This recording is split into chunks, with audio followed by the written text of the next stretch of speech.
Assalamualaikum warahmatullahi wabarakatuh. Halo teman-teman semua, perkenalkan saya Mutiara, NIM 21040450028 dari kelas D Prodi Bimbingan dan Konseling Fakultas Ilmu Pendidikan Universitas Negeri Makassar.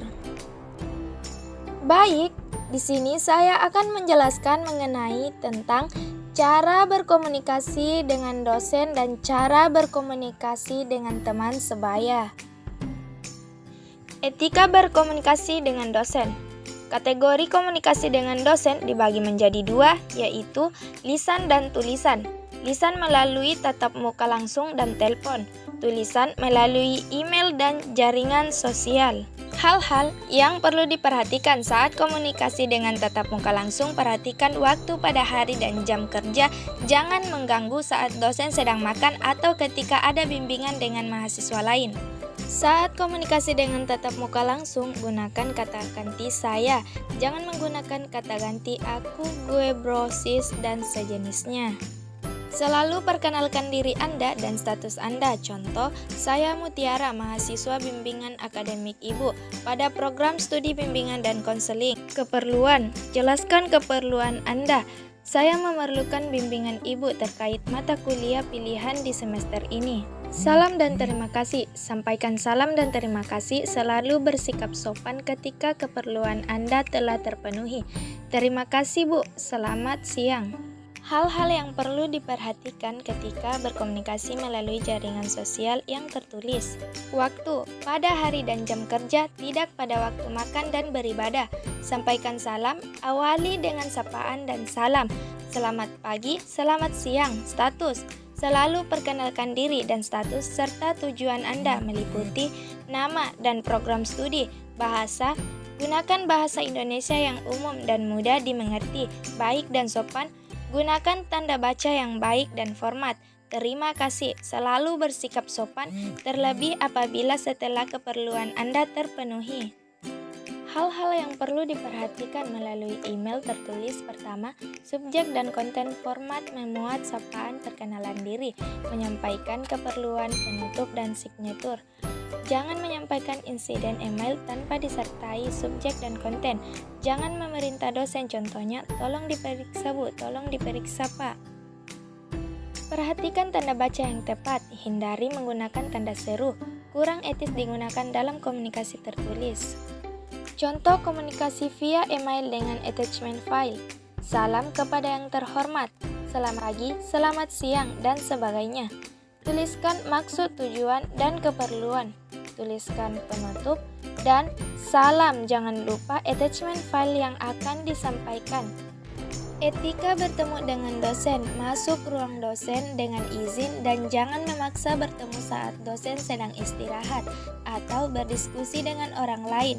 Datanglah sesuai waktu yang telah disepakati dan tidak terlambat. Memakai pakaian yang rapi dan sopan. Yang kedua, etika berkomunikasi dengan teman sebaya. Yang pertama, berbicara dengan baik. Kamu hanya perlu melafalkan kata-kata dengan jelas, berbicara tidak terlalu cepat atau lambat, intonasi yang lebih dinamis, memiliki kata yang sesuai dan tidak bersifat menyinggung, dan lain-lain. Kedua, diam, simak, dan dengarkan. Kurangi kebiasaan memotong pembicaraan, selain karena itu tidak sopan. Hal tersebut juga biasanya menghambatmu mencerna informasi dan biasanya temanmu merasa tidak dihargai. Yang ketiga, sesuaikan konteks. Berbicara dengan teman dan tidak nyambung, rasanya tentu tidak menyenangkan. Usahakan untuk tetap konsisten pada topik pembicaraan dan tidak toksik dalam berpendapat. 4. Gestur tubuh. Tataplah mata lawan bicara atau temanmu sebagai tanda bahwa kamu tertarik dengan komunikasi yang terjadi. Tunjukkan senyuman dan berekspresi secara tepat. Yang kelima, menyiapkan humor. Gurauan sederhana bisa membuat suasana menjadi cair dan membuat pembincangan lebih menyenangkan. Yang keenam, jangan terlalu self-centered. Jangan terlalu sering menggunakan kalau aku atau terminologi yang sejenis. Agar komunikasi lancar, harus ada feedback, tanggapan terhadap masing-masing cerita. Yang ketujuh, mengendalikan emosi. Jika terjadi perbedaan pendapat, jangan langsung marah. Hargai pendapat masing-masing teman dan bersama-sama mencari jalan tengah. Yang kedelapan atau terakhir yaitu berbesar hati. Tidak semua perspektif temanmu sama dengan apa yang ada di pikiranmu. Tetap rileks, santai, dan sabar dalam berpendapat. Dengarkan apa yang temanmu ceritakan dan tanggapi jika telah dipersilahkan. Baik, itulah tadi penyampaian tentang cara berkomunikasi dengan dosen dan cara berkomunikasi dengan teman sebaya.